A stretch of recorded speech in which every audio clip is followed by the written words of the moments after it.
कसाई कुल में प्रकट हुए थे सदन जी, तो उन्होंने पंडिताई का काम श्रेष्ठ नहीं समझा।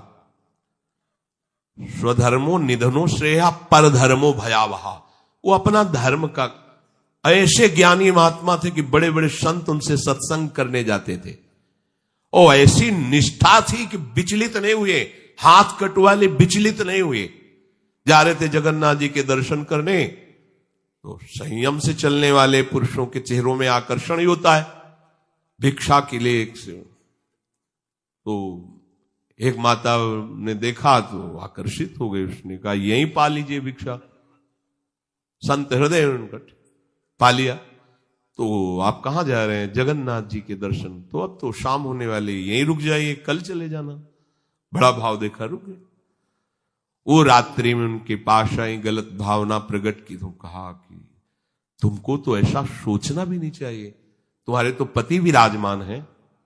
तो उसको लगा कि इनका आशय कहने का है कि तुम्हारे तो पति, अगर पति ना होते तो काम अग्नि ऐसी होती, बुद्धि भ्रष्ट कर देती।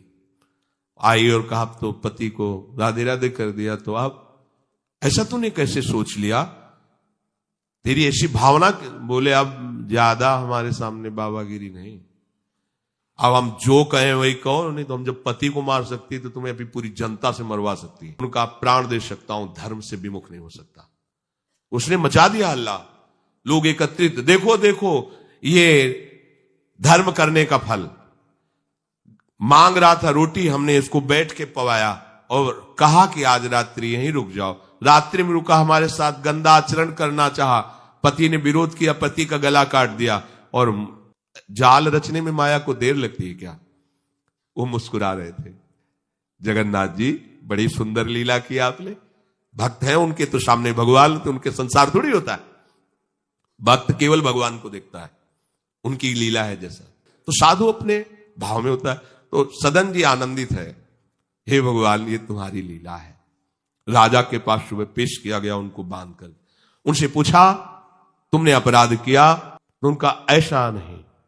बोले ये आपके, तो बोले ये जो कह रही है इसमें भी भगवान की कृपा है। और वो इस बात को समझ नहीं पाए। एक बार उन्होंने कह दिया ऐसा नहीं, पर जब दोबारा कि ये तो सत्य कह रही, तो उनका ये भी भगवान की इच्छा होगी, इसमें भी भगवान की कृपा है। तो बोले इनके दोनों हाथ काट दिए जाए।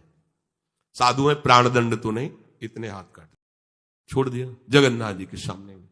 कहा प्रभु हाथ तो वही ले लिए थे, ले जोड़ के प्रणाम करते आपको। वो आप तो सब जान ही रहे, अपराध नहीं, इसलिए देखो हृदय आनंदित थे इतने कष्ट में। और ये भी ऐसे हाथ जोड़ने को किया, नवीन हाथ जागृत हो गए।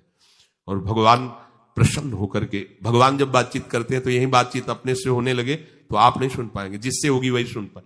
भगवान ने कहा तुम्हारा हमारे प्रति तनिक भी रोष नहीं आया कि बिना किसी गलती के तुम्हारे ऊपर आरोप और ये दंड? बोले प्रभु हर चेष्टा में मुझे आपका प्यार दिखाई देता है। तो वो करके इतने बड़े महात्मा है कि जहां आप भयभीत हो जाएंगे कि भैया वो ऐसे तो हम धर्म से चलते हैं, पर अब सब जान जाएंगे, दंड मिलेगा, इससे अच्छा चल भैया जैसा थे। नहीं, प्राण चले जाएंगे धर्म। और कार्य क्या करते हैं? ये अपने कर्म को छोटा मत समझो, चाहे किसानी हो, चाहे व्यापार हो, छोटी सी दुकान है, अच्छा है, नाम जप कर रहे हो, 10, 20, 50, 100 जो भी मिले, आटा दाल नमक रोटी खाओ पियो, तुम्हारा परिवार आगे चलकर बहुत उन्नति को प्राप्त होगा। बेईमानी करके अधर्म आचरण कर करो तो भैया देख लेना, ऐसा होगा कि तुम सोचोगे कि हमने पाप किया है। सोचोगे एक दिन तुम्हें बैठ के रोना पड़ेगा अपने परिवार के लिए, जिनके लिए तुम पाप आचरण करते हो।